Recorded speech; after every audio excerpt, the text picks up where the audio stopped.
हाय वगैरह बाद में करेंगे। एंड आज बात करेंगे ओमी वैद्य के बारे में। आई सो विश आज 5 सितंबर होती। 3 इडियट्स व्यूअर्स विल नो कि क्या है 5 सितंबर को, लेकिन कोई बात नहीं, 13 नवंबर ही सही। तो ओमी वैद्य ने 3 इडियट्स में कौन से कैरेक्टर किया था, क्या किया था, ये सब बताऊंगी, तुम वैसे भी स्किप कर दोगे, इसलिए डायरेक्टली पॉइंट पे आती हूँ। ओमी वैद्य कौन है, कहाँ है एंड मूवीज वगैरह में दिख क्यों नहीं रहे हैं। So Omi is 42 years old right now, born in 1982 and he is very talented क्योंकि उन्होंने एक्टिंग तो की ही है, डायरेक्शन भी किया है, हॉलीवुड फिल्म्स को एडिट भी किया है और उन्हें लिखा भी है। मैं शुरू से बताती हूँ। सो ओमी जो है वो एलए में पैदा हुए थे, but every year he used to come to India. उनका जो नेटिव प्लेस है वो गोवा है एंड मुंबई वगैरह भी विजिट करते रहते थे वो जब वो बड़े हो रहे थे, जिस वजह से उन्होंने कुछ मराठी नाटकों में भी काम किया है जब वो सिर्फ 6 साल के थे एंड इंग्लिश प्लेस में भी काम किया है यूएस के। अब ये सब तो वो कर ही रहे थे जब वो बहुत छोटे थे, लेकिन वो एक्टिंग को लेके सीरियस हुए जब वो हाई स्कूल में थे, जिसकी वजह से उन्होंने NYU फिल्म स्कूल ज्वाइन कर लिया और वहां पर उन्होंने mainly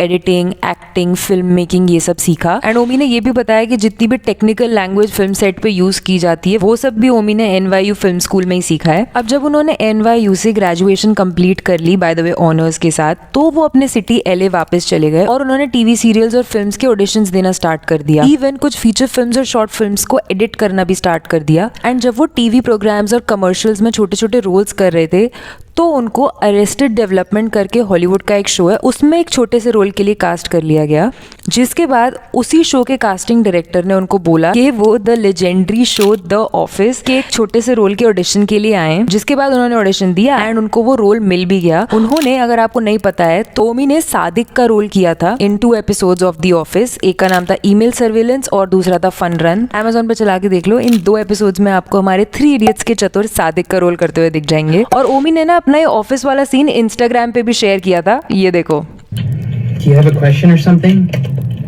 About my turban, maybe? Nope. No, I actually wear a turban sometimes. Yeah. Why do you have that? Comedy. It's funny. It's अब मैं आपको बताती हूँ कि उन्हें 3 इडियट्स में चतुर का रोल कैसे मिला। तो ओमी की मदर ने बताया that somebody recommended him to the director उनका काम देखने के बाद। एंड ओमी को बॉलीवुड में काम करने में कोई इंटरेस्ट नहीं था क्योंकि वो ज्यादा रेजोनेट नहीं कर पाते उस तरह की फिल्म मेकिंग से। मतलब उनके लिए बॉलीवुड का मतलब था dancing, singing and over acting. लेकिन जब ओमी को इस रोल के ऑडिशन के लिए अप्रोच किया गया तो ये बोल के किया गया कि Raju Irani is a really talented and good director, उन्होंने हिट फिल्म्स दी हैं और ये दूसरी फिल्मों से काफी डिफरेंट फिल्म होने वाली है एंड एक बार ट्राई करने में तो कुछ बिगड़ नहीं जाएगा। तो ओमी ने सोचा कि चलो let's give it a shot. And जब ओमी ने इस फिल्म का ऑडिशन दिया था ना, तो उन्हें शर्मन जोशी के डायलॉग्स बोलने के लिए कहा गया था। और जब उन्होंने वो डायलॉग रीड किया था ना, उनकी हिंदी इंडियन एक्सेंट के आसपास भी नहीं थी, जिसकी वजह से उनको 2-3 लाइन पढ़ने के बाद ही रोक दिया गया। लेकिन कास्टिंग डायरेक्टर ने उनको बोला कि ऐसा करो, तुम कल आना, एक और रोल है जो ढंग से लिखा नहीं गया है, उसके लिए आपका ऑडिशन करवाते हैं। एंड ऑफ कोर्स वो रोल चतुर द साइलेंसर के लिए था और इसके लिए ओमी को लगे रहो मुन्ना भाई से संजय दत्त का एक मोनोलॉग बोलने के लिए बोला गया था। फिर जब ऑब्वियसली ओमी ने ऑडिशन दिया तो वो उस रोल के लिए सिलेक्ट हो गए। नल है लेकिन पानी नहीं है, बल्ब लगा रहे और बिजली नहीं है। But there was no coordination between what he was saying and between what his hands were doing. Road पे गाड़ी कम है और खड्डा ज्यादा है और फुटपाथ पे तुम चल नहीं सकता क्योंकि दुकान खड़ा रहा है। एंड उनको बोला गया कि बिल्कुल भी हिंदी सीखने की जरूरत नहीं है, तुम्हारा एक्सेंट एकदम ठीक है, बस कुछ 4.5-5 किलो वेट गेन कर लो। एंड ओमी ने एक इंसिडेंट बताया कि जब 3 इडियट्स का प्रीमियर हुआ था और जब ओमी वहां पर गए थे तो उनके कोई भी फैंस नहीं थे, मतलब उनको कोई भी नहीं जानता था। लेकिन जब वो वहां से निकले तो इतने सारे लोग उनके फैन बन चुके थे, इतने सारे लोग उनके लिए चीयर कर रहे थे कि उनका वहां से निकलना मुश्किल कर दिया था।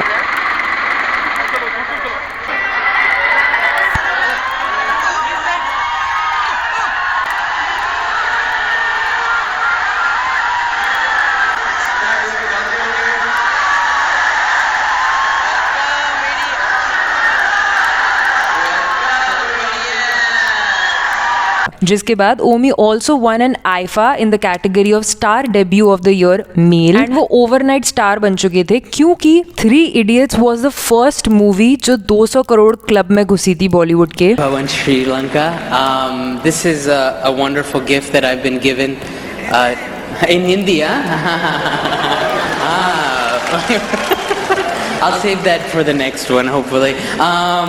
This is wonderful. I was really hoping to receive this because no matter what I do in the future, I'll never be nominated for best debut ever again. Thank you very much. क्योंकि उसने India में 274 करोड़ कमाए थे और overseas 186 crore कमाए थे, यानी कि टोटल 480 करोड़ रुपए 3 Idiots ने कमाए थे वर्ल्ड वाइड। और पता है जब 3 Idiots रिलीज हुई थी ना तो ओमी की शादी को सिर्फ 4 महीने हुए थे क्योंकि 3 Idiots release on 25 December 2009 and Omi ने 22 अगस्त को मीनल पटेल से शादी करी थी। So may be she is his lucky charm. इसके बाद ओमी ने बॉलीवुड में और भी कई फिल्में करी जैसे दिल तो बच्चा है जी, देसी बॉयज, प्लेयर्स, जोड़ी ब्रेकर्स। इवन 2011 में उनकी बिग इन बॉलीवुड करके एक डॉक्यूमेंट्री भी आई थी जिसमें ओमी कैसे एक अमेरिकन स्ट्रगलिंग आर्टिस्ट से एक ओवरनाइट बॉलीवुड सक्सेस बन गए उस बारे में बताया।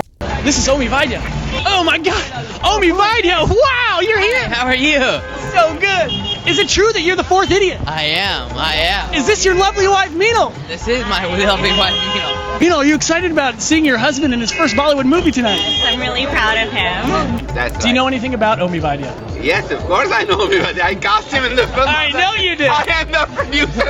What do you mean I know it? What's that? Vidhu Vinod Chopra. Yeah, he produced the film. ये करीब 1 घंटे की डॉक्यूमेंट्री है, यूट्यूब पे टाइप करना बिग इन बॉलीवुड और आ जाएगी। अब जब ओमी बॉलीवुड में फिल्में कर रहे थे ना तो उसी टाइम पे वो हॉलीवुड में टीवी शोज भी कर रहे थे। जैसे 2009 में उन्होंने कैथ एंड किम करके टीवी शो है उसमें काम किया था, देन केमन राइडर करके एक शो है उसमें किया था। लेकिन 2012 में जब वो जोड़ी ब्रेकर्स कर रहे थे तो उन्हें ये रियलाइज हुआ कि उनको एक सर्टेन टाइप के रोल्स ही ऑफर हो रहे हैं, मतलब उनको टाइपकास्ट किया जा रहा है वो फनी टाइप के, सिली टाइप के रोल्स करने के लिए। तो उन्होंने बॉलीवुड से थोड़े टाइम के लिए ब्रेक ले लिया एंड वो 2014 में एक और टीवी शो में दिखाई दिए जो कि हॉलीवुड था जिसका नाम था ग्रोइंग अप फिशर। इसमें उन्होंने एलियट का रोल किया था। फिर 2015 में उन्होंने एक शो किया जिसका नाम था फॉर हियर और टू गो, ये भी एक हॉलीवुड टीवी शो था। देन 2016 में उन्होंने ब्राउन नेशन करके एक हॉलीवुड टीवी शो में काम किया और 5 साल बाद वो बॉलीवुड में वापस आए with a film called mirror game, क्योंकि इसमें ओमी का लीड रोल था और एक साइकोलॉजिकल थ्रिलर फिल्म थी। इसमें ओमी के साथ परवीन डबास और पूजा बत्रा भी थे। जिसके बाद ओमी ने इरफान खान के साथ काम किया इन द 2018 फिल्म ब्लैकमेल। ये एक ब्लैक कॉमेडी फिल्म थी, ये काफी अलग जॉनरा है, बॉलीवुड में ज्यादा दिखाया नहीं जाता। इसमें कीर्ति कुल्हाड़ी, दिव्या दत्ता और अरुणोदय सिंह भी थे इन लीड रोल। ये फिल्म करने के बाद ओमी वैद्य ने 6 साल से कोई फिल्म नहीं करी है बॉलीवुड में अभी तक, लेकिन 2019 में उनका एक सिटकॉम आया जिसका नाम था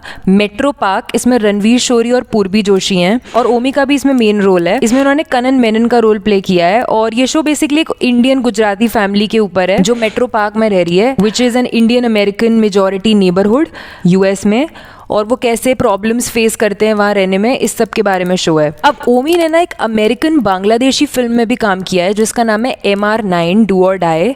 ये एक स्पाई एक्शन थ्रिलर है और ये को प्रोड्यूस्ड है यूएस और बांग्लादेश के द्वारा। अब उनके लेटेस्ट काम की बात करूं तो जनवरी में उनकी एक फिल्म रिलीज हुई थी इस साल, आयचिया गावत मराठीत बोल। ये ऑब्वियसली मराठी फिल्म है जिसको डायरेक्ट भी ओमी वैद्य ने किया है। इट इज ऑल्सो को written by Omi Vaidya and इसमें ओमी वैद्य एक्टिंग भी कर रहे हैं। इसमें ओमी ने समर का रोल किया है जो कि एक मराठी है पर वो पैदा अमेरिका में हुआ है। वो इंडिया आता है अपनी दुल्हन ढूंढने के लिए। अब वो कैसे इंडिया के कल्चर को देखता है और कैसे अपने रूट्स को पहचानता है एटसेट्रा एटसेट्रा, फिर कैसे उसे प्यार मिलता है, इस बारे में स्टोरी है। यूट्यूब पे ट्रेलर है। अगर आपको साइलेंसर का रीसेंट काम देखना है और आपको मराठी आती है then give it a shot. Omi की तरह ऐसे कई लोग हैं जिन्होंने ओवरनाइट सक्सेस पाई है, एक ही फिल्म करी और सुपर डुपर हिट हो गए, जिनका एक ही मूवी कैरेक्टर इतना फेमस हो गया कि किसी को उनका असली नाम पता हो या ना पता हो, उनका वो कैरेक्टर का नाम जरूर पता होगा। जैसे आपको याद होगा जोया फ्रॉम जन्नत और निर्जरा फ्रॉम तेरे नाम, इन दोनों पे मैंने ऑलरेडी वीडियोस बनाई हुई हैं। लेफ्ट वाली जोया यानी सोनल चौहान पे और राइट वाली निर्जरा यानी कि भूमिका चावला पे। इंटरेस्ट हो तो चला लो।